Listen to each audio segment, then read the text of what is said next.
Good morning, everyone. Trevor Thompson, TNT Pressure Cleaning. Dynamite service with explosive results. We are on location doing a pool enclosure. I want to mention a few things before you get involved in something like this. Number one is oxidation.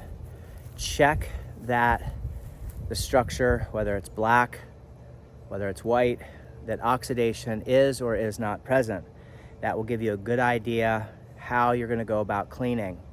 I am a completely mobile exterior restoration and cleaning business, so my equipment is not fixed. And that allows me to get to remote areas that otherwise I wouldn't be able to get to from the street. That's not to say on a job like this, you would easily be able to pull out 200 feet of high pressure hose, 50 feet of supply line, and be on your way without any labor involved. So the way I do things is definitely more labor intensive. But it allows me to get to boat houses and tennis courts and all kinds of things that I otherwise wouldn't be able to reach. I've even had days where I've had 900 feet of supply line stretching out. So, but what I want to show you guys is when you do a pool enclosure, make sure you're on the ready so that you can get yourself, protect your health.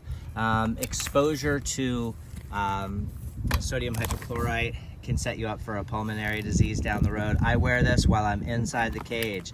I do not wear it when I'm outside the cage. So what I will do is pre-treat the cage, then I will use my batch mix, which we'll get into in just a minute, which is how much soap do I use, how much surfactant do I use. Get into that in just a second. But once I systematically go about the cleaning process, which is pre-treating, getting everything nice and wet, making sure the vegetation is no longer thirsty, I then lay on my SH and soap, screen by screen, beam by beam, and then I begin the rinsing process. You do not need to let your stuff sit on there for an extended length of time, especially in hot sun, especially on screens. Make sure you're rinsing thoroughly those screens. They will be transparent and absolutely gorgeous once it dries, but you absolutely must work systematically. You cannot just cover that entire cage with a blanket of SH and soap and then hope to come back and rinse it. You have to work, in stages. That's number one secret. Number two is when you go inside the cage and you do very much the same thing, you are going to be putting on that chemical respirator because you're going to be breathing a lot of chlorine gas. And no, that's not going to affect you right away, although your lungs may feel a little heavy. 20 years down the road is when you'll have a different conversation with me. So safety is definitely a number one priority. I've attached about 100 feet of supply line. There's my residential water supply. I ran a 50-foot section, attached it to another 50-foot section. And that way I can get the machine back here, so I only have to run 100 feet of high pressure hose. So 100 feet of high pressure hose is going to wrap me around this entire cage all the way through to the back, and we'll show you where that starts. If you look at the cage, it's in decent condition. It's very old. You can see burn through. So not only are you seeing organic matter, which is your mold, your algae that's setting up, but you're also seeing burn through. So you can see areas where just behind here, you can see that grayish area. So that's mold right there. But just behind there is that grayish area. So that's gonna be your burn through. And just from touching that thing, look at your fingers. So if you apply too much pressure on this cage, if you're using a white tip, a 40-degree white tip, you're gonna maul this cage. It's gonna look absolutely horrible when it dries. I X-jet everything. I also have wash tips off my J-rod. If I'm X-jetting, even though it drops your PSI down significantly, I can run anywhere between 8 and 1200 PSI on that X-jet. You can still get too close and disturb the oxidation, leaving marks. So you really have to know what you're doing here. Otherwise, they're gonna be laying out underneath the summer sun and they're gonna be seeing all these stop-start marks where you've just knocked that oxidation off. So you can sell an oxidation removal job by using Gutter Butter or LA Awesome. You can spray that on there and then use a soft bristle brush to agitate the surface and rinse it off with a garden hose. But it's very expensive. It's very labor. It's very time intensive. I mean, very labor intensive as well. you know, that's a discussion that you can have with the homeowner. If you want to get out there with a soft bristle brush to agitate the surface to get all that stuff off. You can't just spray something on there and spray it off. You've got to agitate the surface, and then you're going to have a lot of, in this case it's a white cage, you're going to have a lot of white stuff that's going to come down. So you're also got a lot of rinsing and cleaning to do afterwards. But I'll turn you around really quickly. So if we take a look at you know, at the cage, we're just going to kind of take a look at one of these little beams here. Let's see an access point. If you guys hear my voice, yes, I do have a cold, but no, I do not have a fever. And so, you know, you got to get out and you got to work. You guys can see that organic matter along there. You see what that looks like? So that's, you know, largely the case, you know, from a, you know, regular person's view. The cage doesn't look all that dirty, but once you get inside, you can see where it certainly is ready to be cleaned. And I'm fortunate because I have a homeowner who really cares about maintaining their property. Let me turn you around really quickly here because I want to show you guys this batch mix. So we've got about 12 gallons of SH in there and our surfactant, which is Green Goddess. We're going to be adding another close to 8 or 9 gallons, maybe even 10 gallons of water. And that'll cut us very close to our 50-50 mix. I still want it hot so that I don't have to come back through here and have to retreat. You know, I'm a one type applicant kind of guy. So a 50-50 mix will get you through this without a problem. Because the organics are very light. So that 100 feet obviously stretches all the way around here. You can see my DN10. We're flushing the system right now and getting ready to start up. I've just hung my 3/8 poly braided siphon hose over the bush because there's no prime on that, so there's no risk of anything dripping. It's just ready for me to go. The entire cage I will be shooting with this. This is the XJet M5 twist nozzle that's on a reducer. So this entire cleaning process, this will be the tool of the day. We're going to be doing the entire cage outside and inside, and then we're also going to be doing the deck, all done with that tool. So our solutions are going to be doing the large part of the work for us. You can see what the burn through looks like. Can you see how you can see metal through there? So you've got mold on top of that, but then you've got metal, and of course you have a lot of oxidation. So I've prepped the deck out so that I can sort of work without having to take everything off. I have taken off some plants. I've taken down some things and staged them around the area. You can see where the plants were in these locations here, and you can just see the dirt and grime that's set up through there. And that's why that soap is so important to have that. Now I will be re-batch mixing more than likely.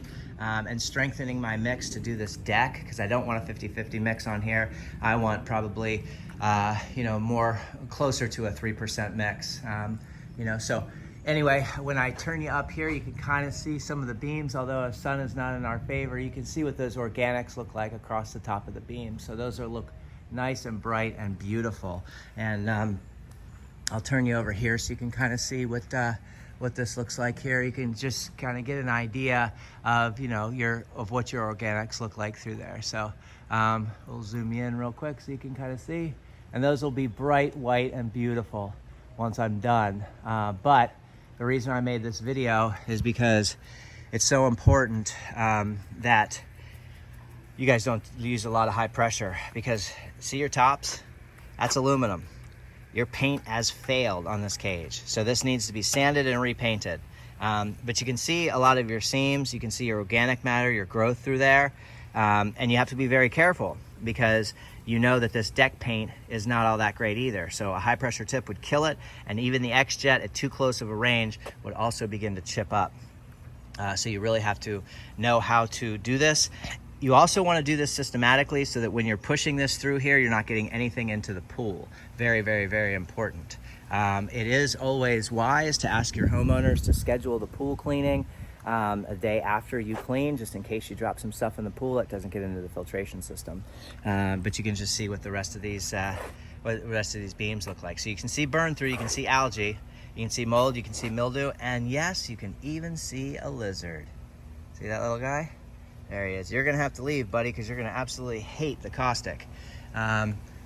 So I try to chase all the critters out, make sure that they're safe. I hate seeing those guys. Their skin is absorbent, and you know, anytime anybody who's in the field knows anything about this, when you're shooting and your mix hits those guys, boy, they just start burning, and it's part of the job I absolutely don't like, because I'm all about Mother Nature. I'm all about health and fitness. I'm all about taking care of Mother Earth, and so I make sure that once pre-treating is getting things wet. In case you had a question as to, you know, are pre-treating meaning you're laying a solution? No, I'm pre-treating meaning I'm getting water on the cage. In this business, water is your best friend.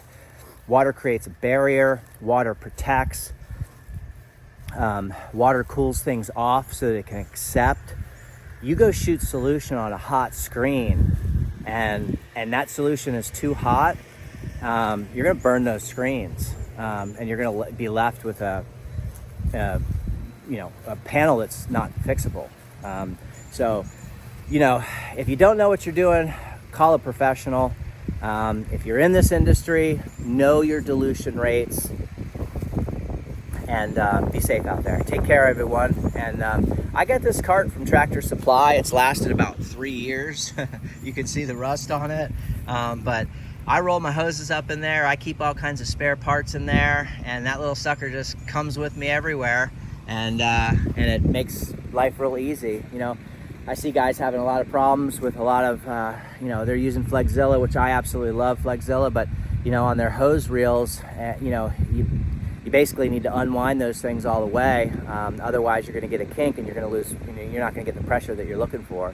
So I love electric reels. Don't get me wrong. I wish I had a couple Titans, and you know, I wish I had a $40,000 system. We all do, but you know, I'm a big believer in you know, keeping things simple. And then, you know, if you get into that, you know, area where you've got employees, or you're you know, just doing really high-end stuff, and you can afford the best of the best, and you can you know, afford all the expenses that come along with, you know, fixing motors and things like that. The more money that you dump into something, the more problems that can occur. So I keep things really scaled down because I have no problems in the field. I barely ever change an O-ring. You know, just the standard maintenance, and I just don't have any of the issues that I'm seeing on all the chats and forums that are out there, you know, with the air diaphragms, with the gas, and even the 12 volts, you know. So, you know, is this the absolute, you know, greatest way to go? Definitely not. But I feed my family. I have no problems. And maintenance is very little for me. So, you know, every situation is going to have its pros and its cons. You know, I don't enjoy the unloading and loading of, but I do enjoy having a nice little office workspace like you see here to tuck all my stuff away, keep it safe from honest people anyway. Everything I would ever need tool-wise, chemical-wise is on this rig. Got a nice little fan in here. Have the ability to you know, take a pee if I need to. You know, just have a little safe haven, especially in the summertime. We get these lightning storms that crack out of nowhere. Why do I wear this goofy hat? I'll tell you why I wear it. Because it keeps the SH off my face when it's misting down. I'm trying to protect my ears because I play a lot of golf and I surf a lot. So, you know, the less amount of sun burn. Sun is great for you. I'm a huge believer in the energy of the sun, but overexposure can obviously lead to melanoma. I lost my dad that way. And so I do like to protect those ears, the nose. You know, I wear a lip protectant, you know, each time I saddle up. You know, got myself a little sun bum there. So, and that way it keeps my lips from burning, because I've done some awnings and I've done some things where I've come back the following day, or woke up the following day, and I've had these little bumps on my lips where the SH has fried my lips. So any kind of barrier that has some SPF in it would be highly advantageous. I don't know where you guys work, but I work in Central Florida, and we are the Sunshine State. Take care, everyone. Trevor Thompson, TNT Pressure Cleaning. Dynamite service, explosive results. Have a great day. Bye-bye.